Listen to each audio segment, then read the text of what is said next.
एक बार फिर से पढ़ देती हूँ मैं सभी प्रश्न। हमें अपनी भाषा का प्रसार कहाँ कहाँ करना चाहिए?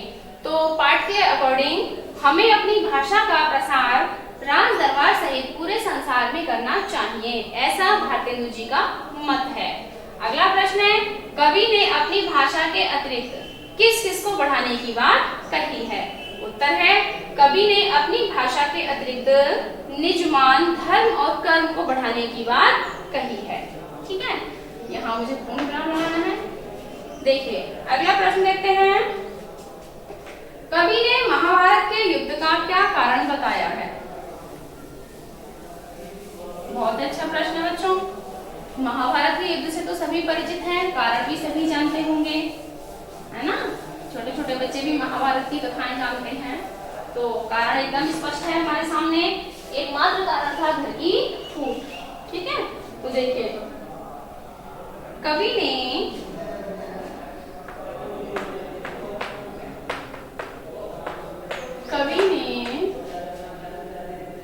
महाभारत के युद्ध का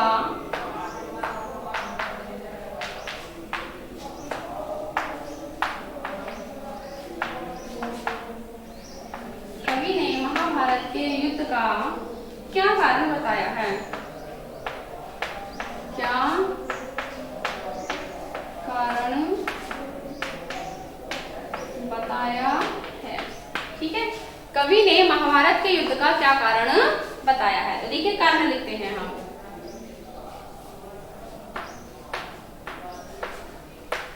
महाभारत के युद्ध का कारण घर की फूट को बताया है, यानी कि महाभारत के युद्ध का कारण घर की फूट को बताया गया है। ठीक है, अब देखिए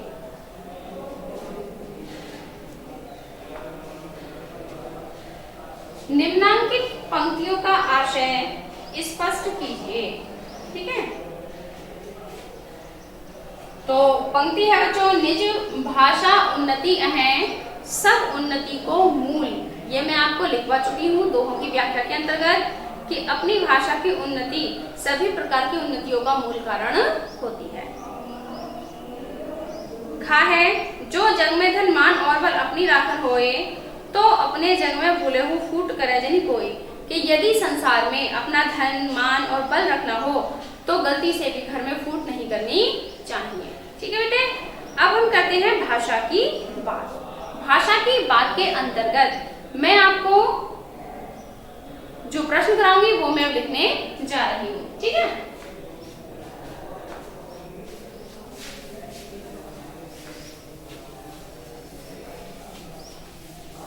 बिंदु है हमारा भाषा की बात।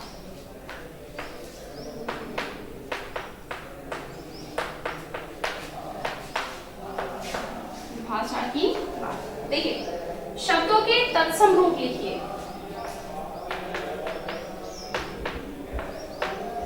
शब्दों के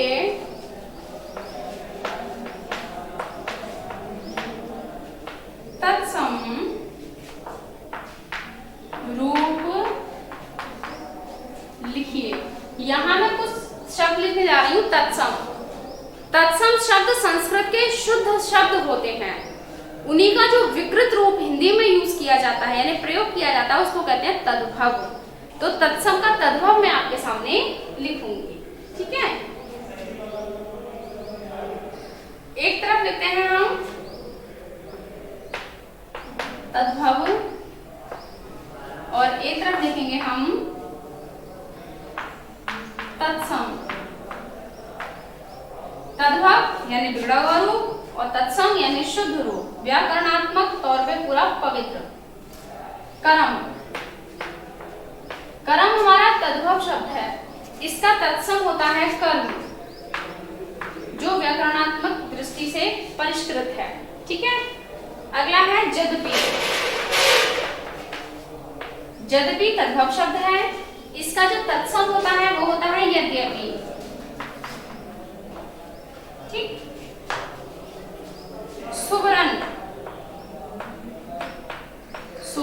तद्भव है, और सुवर्ण इसका तत्सम रूप है। हिय तद्भव है और इसका तत्सम होता है हृदय। अगला है मीत।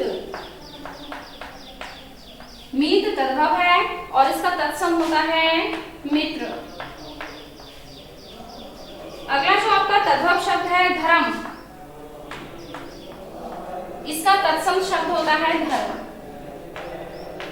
इस प्रकार से बच्चों हमने ये देखा जो तद्भव शब्द है हमारे, वो एक प्रकार से तत्सम शब्दों के विकृत रूप है, ठीक है, जो हिंदी में प्रयोग किया जाता है। जो व्याकरणात्मक तौर पर शुद्ध है वो तत्सम है, और हिंदी में जो इसका विकृत रूप लिया जाता है थोड़ा परिवर्तित करके, उसको हम तद्भव शब्द कहते हैं, ठीक है। चलिए पढ़ते हैं अगले प्रश्न की ओर।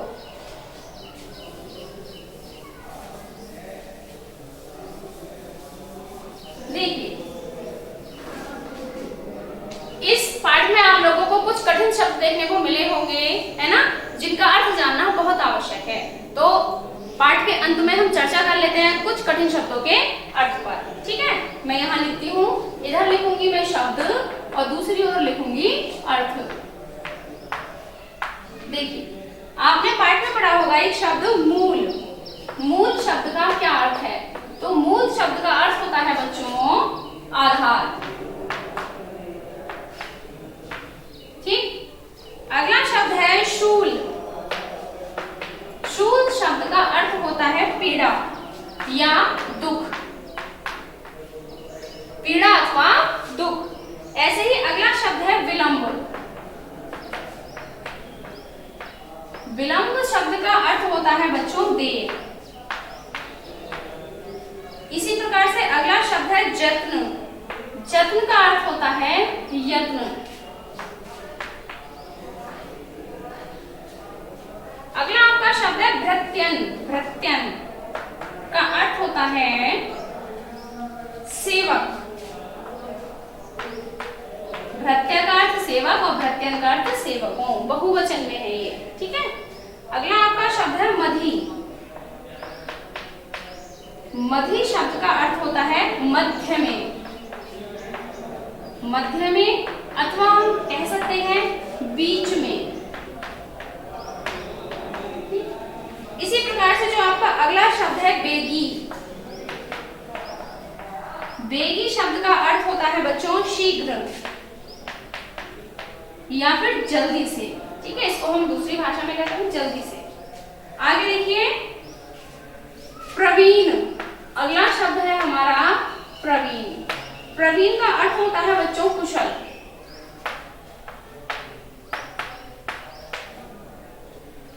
अगला है हीन। हीन शब्द का अर्थ होता है अधूरा या रहित।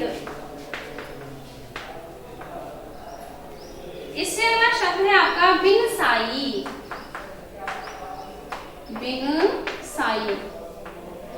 बिनसाई जो शब्द है, बिनसाई का अर्थ होता है नष्ट हुई। नष्ट हुई। अगला शब्द है आपका पुजयो। पुजयो का मतलब होता है बच्चों पूरा हुआ। पूरा हुआ यानी कि कंप्लीट। अगला है आपका शब्द जवन। जवन का अर्थ होता है यवन। और अंतिम जो आपका शब्द है वो है आरज। और आरज शब्द का अर्थ होता है बच्चों आर्य।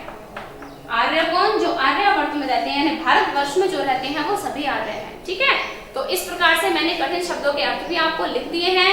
एक बार मैं फिर से पढ़कर बता देती हूँ ताकि आपको लिखने में कोई दिक्कत ना हो। पहला शब्द है आपका शूल। शूल का अर्थ होता है पीड़ा। विलंब। विलंब का अर्थ होता है देर। जत्न। जत्न का अर्थ होता है यत्न। भृत्यन। भृत्यन यानी कि बहुवचन है ये, सेवकों। मधी मध्य में अथवा बीच में। बेगी शीघ्र। प्रवीण। प्रवीण का अर्थ होता है कुशल। हीन। हीन का अर्थ होता है बच्चों अधूरा या रहित। बिनसाई, बिनसाई का अर्थ होता है नष्ट हुई। पुजयो, पुजयो का अर्थ होता है पूरा हुआ। जवन, जवन का अर्थ होता है यवन। और आरज, आरज का अर्थ होता है आर्य। इस प्रकार से बच्चों ये जो हमारा पाठ है भारतेंदु हरिश्चंद्र द्वारा रचित निज भाषा उन्नति, ठीक है, इसका जो एक शीर्षक है घर की फूट, ये दोनों ही आज यहाँ पूरे हो गए हैं। ठीक है, ध्यान से अच्छे अच्छे साफ साफ अक्षरों में आप अपनी कॉपी बनाएंगे, बढ़िया करके इसको याद करेंगे। ठीक है, और कॉपियां जब कभी भी समय होगा यथानुसार समय अनुसार आपसे हम मंगवाएंगे चेक करने के लिए। तब तक के लिए आप बढ़िया करके कार्य कीजिए, याद कीजिए। इससे अगला पाठ लेकर मिलती हूँ अगली वीडियो में। तब तक के लिए धन्यवाद।